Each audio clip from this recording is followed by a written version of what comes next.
வணக்கம். தமிழ் வெற்றிலை சமையலுக்குள்ளே போல வாங்க. நம்மளோட சேனலை நீங்கள் ஃபஸ்ட் டைமாக பார்க்குறீங்க அப்படின்னா சப்ஸ்கிரைப் பண்ணுங்கள், பெல் ஐக்கானை கிளிக் பண்ணுங்கள், ஆல் பட்டனையும் செலக்ட் பண்ணி விட்டுருங்க ஃப்ரெண்ட்ஸ். அப்போ தான் நான் தினம் போடுற வீடியோ உங்களுக்கு நோட்டிஃபிகேஷனில் வரும். வாங்க வீடியோக்குள்ளே போகலாம். இன்றைக்கி நம்ம ஒரு சூப்பரான தக்காளி வெங்காய சட்னி தான் பார்க்க போகிறோம். ஆல்ரெடி நம்ம சேனலில் நிறைய சட்னிஸ் ரெசிபிஸ் போஸ்ட் பண்ணியிருக்கு, டிஃபன் தோசை ஐட்டமும் நிறைய போஸ்ட் பண்ணியிருக்கு. ஸோ உங்களுக்கு தேவை அப்படின்னா நீங்கள் ரெஃபர் பண்ணி பார்த்துக்கலாம்.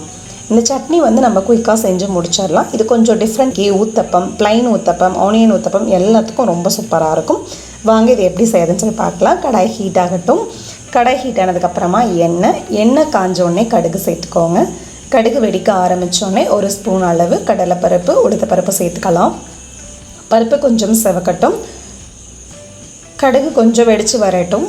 பருப்பு கொஞ்சம் செவந்துருச்சு. இப்போ நான் 8 காஞ்ச மிளகாய் சேர்த்துருக்கேன்.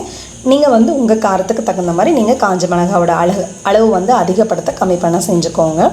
3 பல்லு பூண்டு, ஒரு சின்ன துண்டு இஞ்சி, கொஞ்சம் கருவேப்பிலை இலை, இது எல்லாத்தையும் சேர்த்து நல்லா நம்ம வணக்கி விட்டுறலாம். வறுத்ததுக்கப்புறமா 2 பெரிய வெங்காயம் மீடியம் சைஸு ரஃபாக சாப் பண்ணிவிட்டு நீங்கள் உள்ளே சேர்த்துக்கலாம். சேர்த்துட்டு அதுவும் நல்லா கலந்து விட்டுக்கோங்க.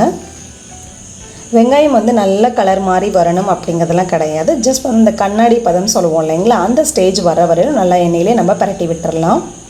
அடுப்பு கொஞ்சம் மிதமான தீயிலே வச்சுக்கோங்க. பரட்டினதுக்கப்புறமா 2 மீடியம் சைஸ் அளவு தக்காளி, அதுவும் ரஃபாக சாப் பண்ணிக்கோங்க. அதுவும் உள்ளே சேர்த்தாச்சு. சேர்த்துட்டு அதுவும் நல்லா கலந்துக்கலாம். கலந்ததுக்கப்புறமா தக்காளி வெங்காயம் சீக்கிரமாக குக் ஆகிறதுக்கு தேவையான அளவு உப்பு சேர்த்துக்கலாம். உப்பு சேர்த்ததுக்கப்புறமா நல்லா கலந்து விட்டுக்கலாம். இந்த சட்னி நம்ம சீக்கிரமாக செஞ்சு முடிச்சிடலாம். நமக்கு இது அதிகம் டைம் எடுத்துக்காது. ஸோ ஃபாஸ்ட்டாக செய்யக்கூடிய சட்னி ஐட்டம்ஸில் இதுவும் ஒன்று. இது நல்லா வணங்கிருச்சு. தக்காளி வெங்காயம் நல்லா வணங்கினதுக்கப்புறமா ஒரு 1/2 கைப்பிடி அளவு மல்லி இலையை சேர்த்துக்கோங்க. மல்லி இலை சேர்த்து பண்ணையில் இது ஒரு டேஸ்ட் கொஞ்சம் டிஃப்ரெண்ட்டாக ரொம்ப சூப்பராக இருக்கும். துருவன தேங்காய் 2 ஸ்பூன் அளவு சேர்த்துக்கோங்க. நான் இதுக்கு காஞ்ச மிளகாய் சேர்த்துருக்கேன். நீங்கள் காஞ்ச மிளகாய் இல்லாமல் ப்ளைனாக உங்கள் காரத்துக்கு தகுந்த மாதிரி பச்சை மிளகாய் சேர்த்தி ஒரு டைம் செஞ்சு பாருங்கள். அதுக்கப்புறமா உங்கள் காரத்துக்கு தகுந்த மாதிரி காஞ்ச மிளகாய் சேர்த்தி பண்ணி பாருங்கள். ரெண்டுமே ரொம்ப சூப்பராக டிஃப்ரெண்ட் ஃப்ளேவர், டிஃப்ரெண்ட் டேஸ்ட்டோடு ரொம்ப சூப்பராக இருக்கும். கண்டிப்பாக ட்ரை பண்ணுங்கள். அந்த ரெசிபிஸ் எப்படி இருந்துன்னு சொல்லிட்டு நம்மளோட சேனலுக்கு கமெண்ட் பண்ணுங்கள். இப்போ நல்லா வணக்கி வச்சது தக்காளி வெங்காயம் எல்லாம் ஆறிடுச்சு. இதை நல்லா ஆறினதுக்கப்புறமா மிக்ஸி ஜாரில் சேர்த்துட்டு தேவையான அளவு தண்ணி சேர்த்துட்டு நல்லா நைஸாக நம்ம அரைச்சி எடுத்துகிட்டு வந்துடலாம். அவ்வளோதான், அரைச்சி எடுத்துகிட்டு வந்தாச்சு.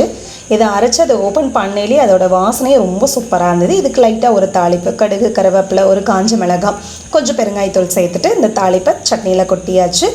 இப்போ சூடாக இட்லி வச்சு இந்த தக்காளி சட்னியோட சாப்பிடையில அவ்வளோ அட்டகாசமாக இருந்தது.